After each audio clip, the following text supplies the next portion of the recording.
when we talk about compound microscope, let's understand what all things a compound microscope may consist of. So this ray diagram, if you observe, you can see it consists of an objective. O is representing objective and E stands for eyepiece, friends. Okay, so here you can see the aperture or the diameter of objective is greater as compared to eyepiece. I believe one of you have left the mic unmuted. Please mute your mic whenever you want to speak, then only unmute and speak so that it doesn't cause any disturbance. Please check the situation. Okay, some of you might have placed the mic in unmuted condition, so please mute it. Just a minute, let me see. Saili Kendre, please see to it that you mute your mic. Okay, I have muted it right now.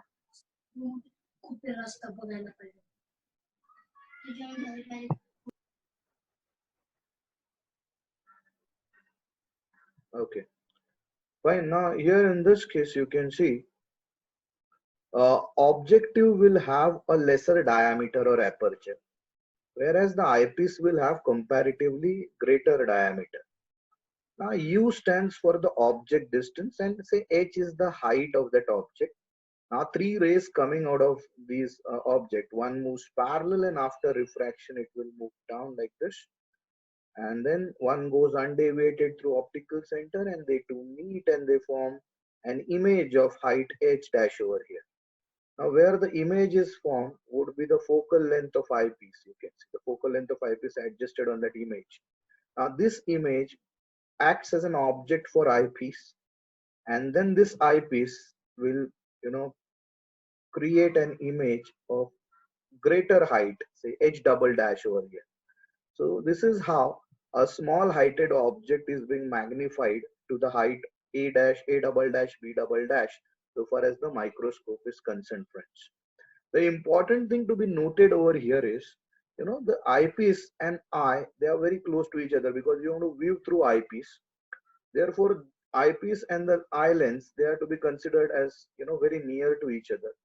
And therefore, the distance where this higher, magnified image is being formed, A double dash, B double dash, should be at distance of distinct vision, which is represented by capital D. Now we all know what distance of distinct vision is, 25 centimeters from our eye, right? So that gives the image in front of our eye in such a manner that the eye is not strained, friends. Please make a note of this ray diagram before we start discussing compound microscope in greater details and we start deriving things for it. Once you are done with it, please let me know so that we move forward.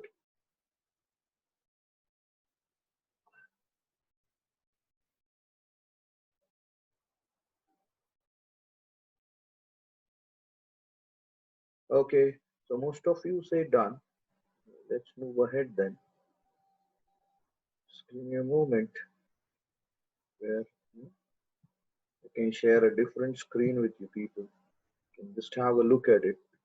Let's talk about how a compound microscope is constructed and what the working of compound microscope would be, friends. So let's talk about let's draw the optical axis first of all. Okay, so there are two lenses. One is objective, another is eyepiece. Objective is with lesser diameter, as I have discussed it earlier, compared to eyepiece. Okay, so this is the objective you can see on the screen. All right, E stands for eyepiece, friends. Okay, so the focal length of eyepiece will be FE as shown earlier, and it has a larger aperture. Okay, now you can just observe, just put it in hollow tube, you can see. Yeah, so here is the object AB. Okay, so you place it little beyond FO. Now what is FO? Focal length of objective, friends. The distance between objective and eyepiece will be capital L here in this case. All right, now from the object AB, you can see where is it placed. So it is placed at distance UO, where UO stands for the object distance from the objective range. Okay. Now what happens to this object? What type of image is formed? Let's have a look at it. The first ray. So from the object, try to understand the animation. You can see the first ray goes undeviated, and the second ray moves parallel to the principal axis or optical axis. And then after refraction, it will move to the focus on the other side, and they both meet at, say, this particular point where the image is being formed, A dash, B dash, or A1, B1, you can see. And obviously, VO stands for the image distance of this image so far as the objective lens is concerned. Now, this image A dash or A1, B1 will act as an object for the eyepiece bench. Now, what type of image is this? If you observe, it's an inverted image. Because it is formed on the other side of the lens, we will also call it as real image. And obviously, when you look at the height of A1, B1 as compared to AB, A1, B1 is greater. Therefore, you can say the image is magnified. Now, the important thing to know out of this is this A1, B1 will act, as an object for the eyepiece bench. Okay, so let's see how the ray diagram, takes a turn here. Let's go ahead. Okay, so FE stands for the focal length of eyepiece. Okay, so here you can see this will act as the object, and this object will create further magnified image A2, B2 at distance VE. VE is the final image, you can say, this image distance, and then a magnified image is being formed, with respect to I. So in the previous diagram, this was shown to you that this distance from I should be basically the least distance of distinct vision. Why? Because we are going to see through eyepiece with our eye, and our eye should not get strained while viewing the image. So that's why this distance finally can then be equated to the distance of distinct vision that was represented by capital D in the previous ray diagram, if you all recall and remember. All right, friends, so this is something which I wanted to tell you regarding compound microscope. Now, where do we use it? So obviously, the working of compound microscope is comparatively complex. Sir, can you show the last slide? Yeah, Reva, no problem. This one you mean to say? This is the slide which you wanted to know, Reva? Yes, sir. Okay, okay. So here, once you're done with it, let me know so that we move ahead with our discussions. Done, sir. Thank you. Okay, okay.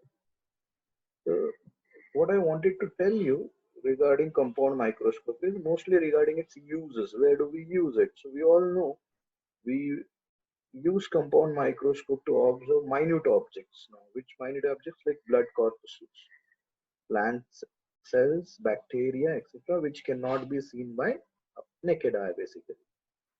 This is something which you should know. So please take a quick note of this, take a screenshot of this, and then we will try thinking about, what should be the magnifying power of a compound microscope, just like we have discussed magnifying power of simple microscope, friends.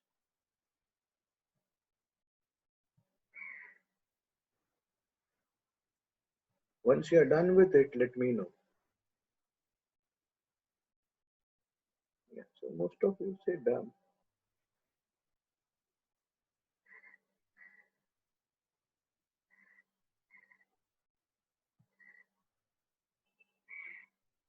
Yeah, friends, so it's fine.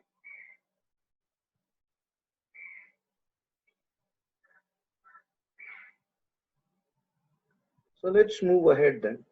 Let's talk about the magnification or magnifying power of a compound microscope. Now, this is a derivation which you should focus on, concentrate high on this. Okay. So, how we define magnifying power of a compound microscope? So, if you talk about the definition, it's the ratio of angle subtended at eye by the final image to the angle subtended at unaided eye by the object at DDV. DDV stands for distance of distinct vision, which is 25 centimeters obviously. Now this definition has to be understood with simplicity now. Okay, let's understand this.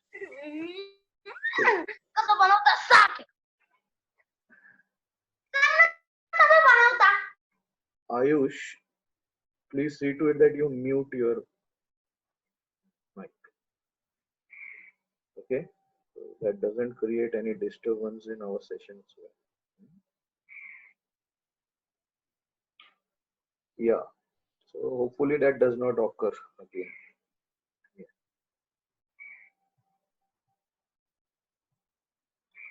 Okay, no problem. Okay. So again, let's get back to the basics.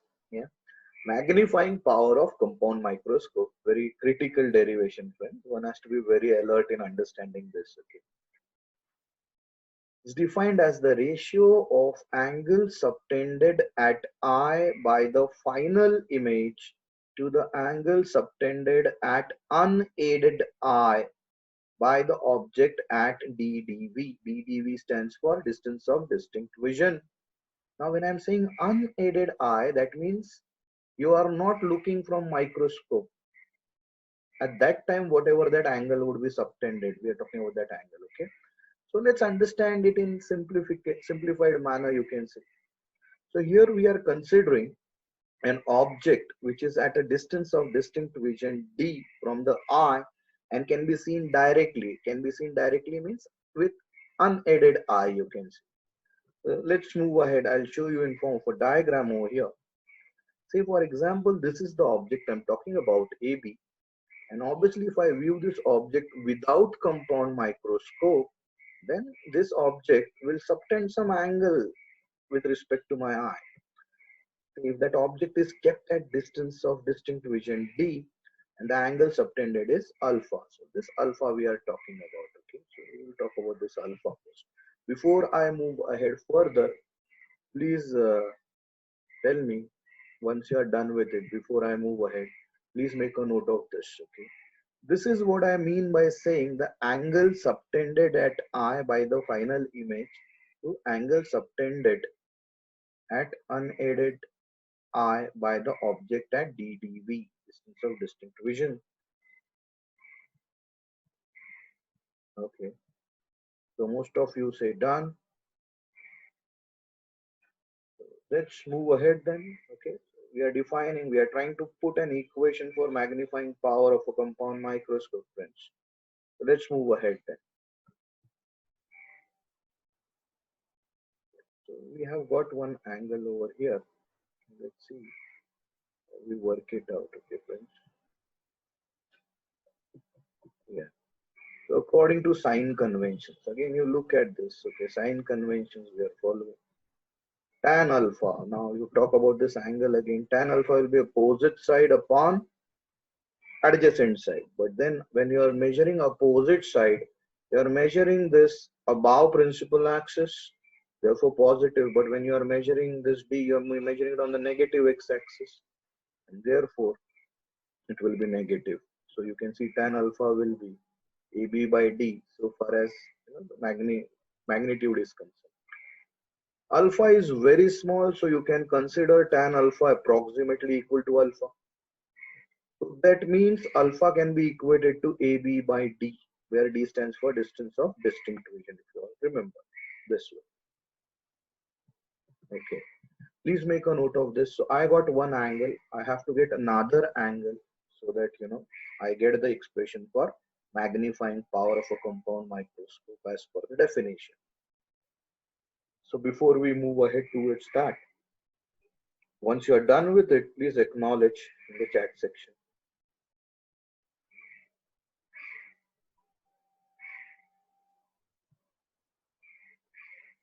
Yeah, so most of you say done. So let's move ahead then. Now this was the angle measured with unaided eye. Now the same eye would be looking through the eyepiece, and let's see what changes it makes. Now suppose that the same object is placed at distance u0 from the objective of a compound microscope and seen through the eyepiece. That's what I mean. Okay. So obviously the virtual image formed by compound microscope will be at, say VE, where VE stands for the image distance from the eyepiece. And let angle subtended by that image at the lens be beta. So let's have a diagram over here. So here you can see this image acts as an object which creates one more image which is highly magnified, and both the images are making some angle beta, you can see, with the eyepiece, and eyepiece is equivalent to eye now because we are viewing through eye. All right, so this beta we are supposed to work out. We have already worked out alpha. We are supposed to work out beta to get the expression for magnifying power. So before I move ahead towards that, please make a note of this, take a screenshot and give me a acknowledge that you are done with it, and then we move ahead.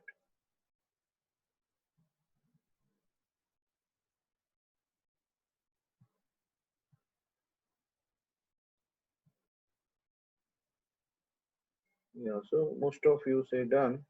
Let's move ahead then, friends. We'll move ahead, friends. Okay, fine.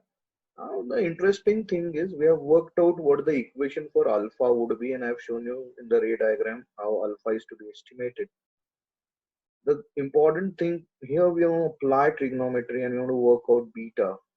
Okay, so let's move ahead and let's see how beta can be worked out.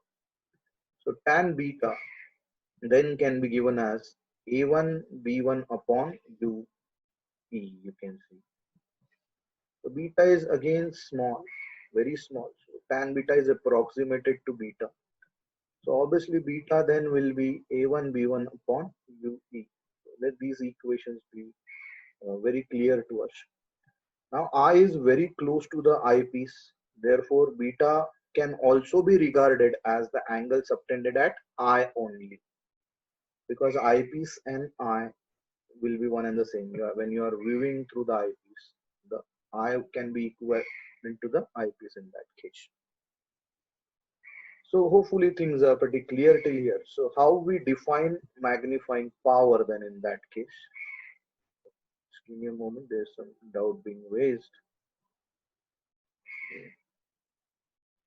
Okay, fine. So magnifying power of compound microscope will be obviously in terms of beta and alpha. And how do you define it? Okay, let's understand it. Yeah, so magnifying power MP is equal to beta upon alpha. So these ratio of these two angles we were talking about in our definition. So we are going to put the values for beta and alpha, and ultimately we will try to simplify these things. Okay, so before we simplify the equation to get the expression, final expression for magnifying power, please make a note of this and then we move ahead. And acknowledge once you're done with it.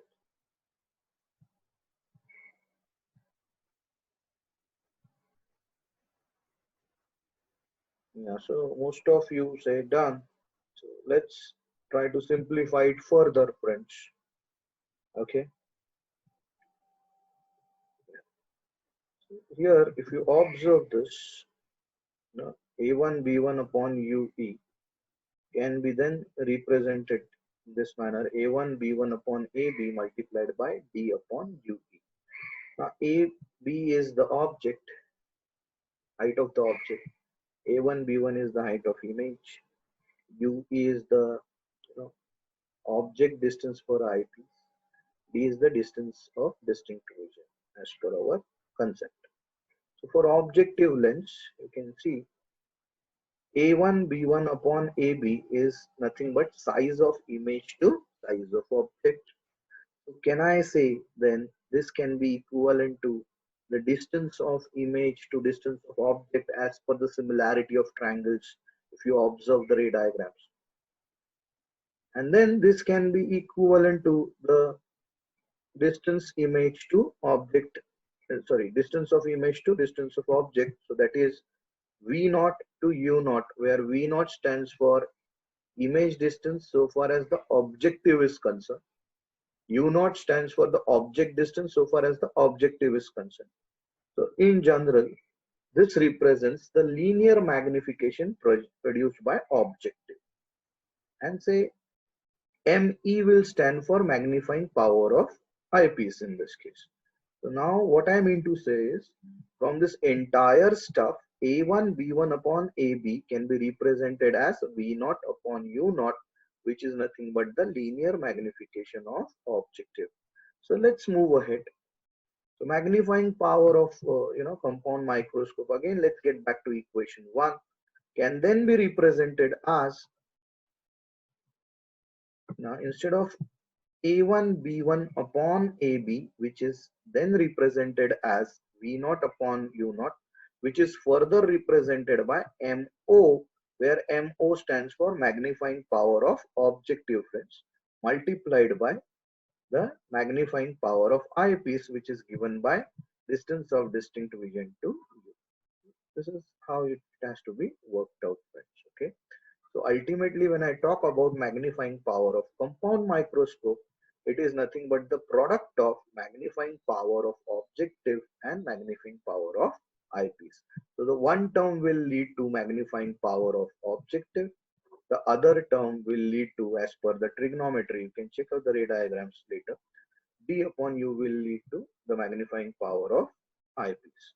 So you can see 1 stands for, MO stands for V0 upon U0, whereas ME stands for D upon U. Friends, very important derivation we have derived. Make a note of it before we talk about some specific cases. Once you are done with it, please let me know.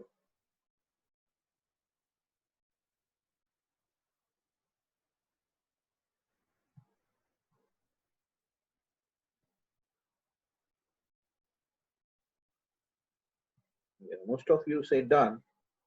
So let's move ahead then. Yeah, great. Fine. So let's have a discussion over here. We will use the Cartesian sign conventions. We know distances, what D represents, distance of distinct vision. UE is the object distance from the objective. UE are negative while VO is positive. Now, why the distances are negative as per sign conventions? Because we are measuring the distances from the optical center against the direction of the ray, basically. That means towards negative x-axis. Whereas V naught would be positive because it is measured towards, in the direction of the ray of light. So here in this case, magnifying power will be then minus V naught upon U naught, because you have measured it that way, multiplied by D by UE. Okay, this is say equation 2 with the Cartesian sign conventions. Now negative sign indicates that the magnified image is inverted with respect to object. Okay, that's an important thing to be noted over here. Let's talk about, say, case 1, when the final image is formed at distance of distinct vision. Now what's going to happen there? So in that case, this equation will get modified as, just like in simple microscope we have seen, whenever the final image is formed at distinct distance of distinct vision, then it can also be represented in terms of this 1 plus D by FE. If you recall the previous session for simple microscope, you will come to know why I can, substitute D by UE as 1 plus D by FE. Okay, we have worked out this over there. This is one case. Equation 3, a modified view. Case 2, when the final image is formed at infinity, then the same magnifying power can be represented as minus V0 upon U0 as it is, but then D by UE will be represented only by D by FE in that case. Again, this is something which we have worked out in case of simple microscope. I am just applying it over here directly. So then we get another equation, equation 4. So 3 and 4 equations, they stand for the modified versions of equation 2 only, where equation 2 specifically represents the magnifying power of, you can see, a compound microscope. Please make a note of this before, I can show you these equations in terms of ray diagrams.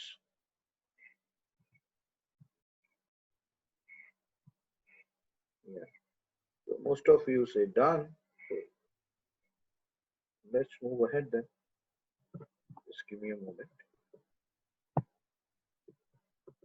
Yeah, just a minute. Now what I said was equation 2 is the equation which represents the magnifying power of a compound microscope, and case 1 deals with when the final image is at distance of distinct vision.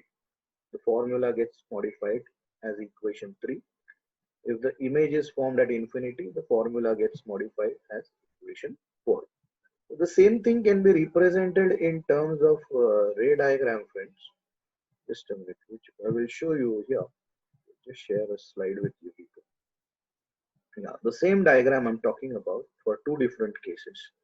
So here we know the magnifying power of compound microscope given by MO into M, where MO stands for magnifying power of objective multiplied by magnifying power of eyepiece, and this was the thing. Okay, here only there the terminologies were different. Here we are talking in terms of L and F naught.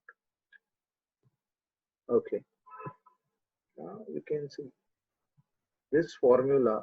If it is at infinity, this entire bracket will get converted as 1 plus d upon Fe plus. Other way around. Okay, the second formula will come into existence. So please make a note of this also.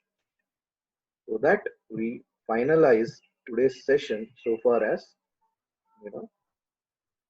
compound microscope is concerned.